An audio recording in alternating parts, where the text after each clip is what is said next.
Everyone, I'm Vanessa King from Action for Happiness. I'm the head of psychology there and author of the 10 Keys to Happier Living. And I'm really excited to be here this month to share our new calendar, which is for our calendar of monthly actions that we put out that shows each one of the 10 keys, our framework for happier living, with all the areas the science shows that we can take action in to enhance our own happiness and that of other people.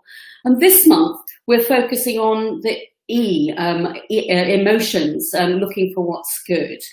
And the title of the calendar is Joyful June, it's because it's June, even in difficult times. Now, it may seem frivolous this sort of time, the things that we're experiencing when a lot of people are having a tough time, to actually be talking about joy.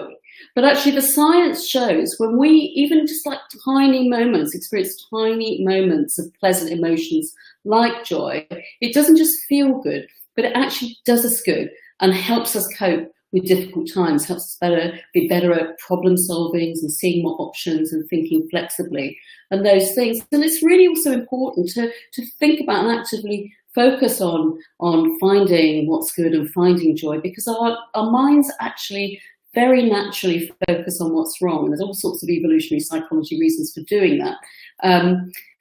So it's really important to practice this kind of seeking of looking for what's good and looking for what's joy. And it doesn't mean ignoring what's wrong. We naturally do that. That's important.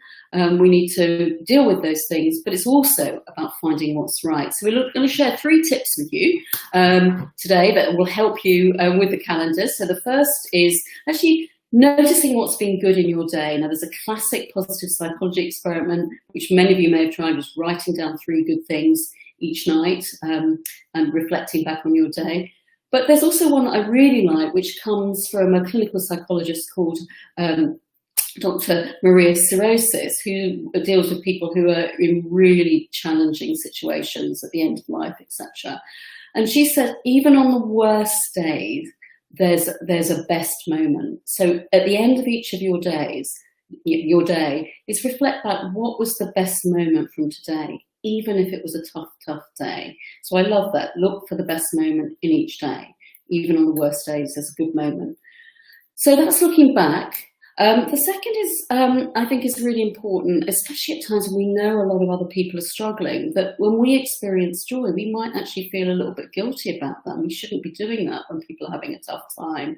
But I would say, don't feel guilty, feel grateful, and then find ways to find share a little joy with someone else. So, don't feel guilty, feel grateful, and share a bit of joy. And thirdly, the third tip is actually not reflecting back, not in the sort of actual experience of those joys, but actually thinking about intentionally building joy into your day. So what are some of the small moments that you can create joy in each day? So this month's calendar has got a little tiny daily action that covers all of those 3 tips. So you can find it on the Action for Happiness website there. It's Joyful June.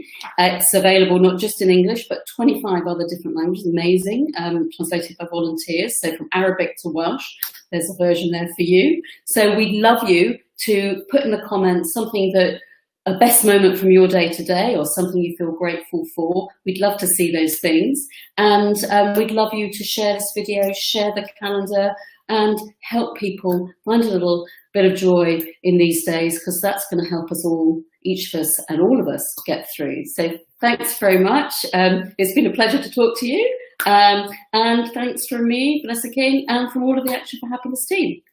I enjoyed you.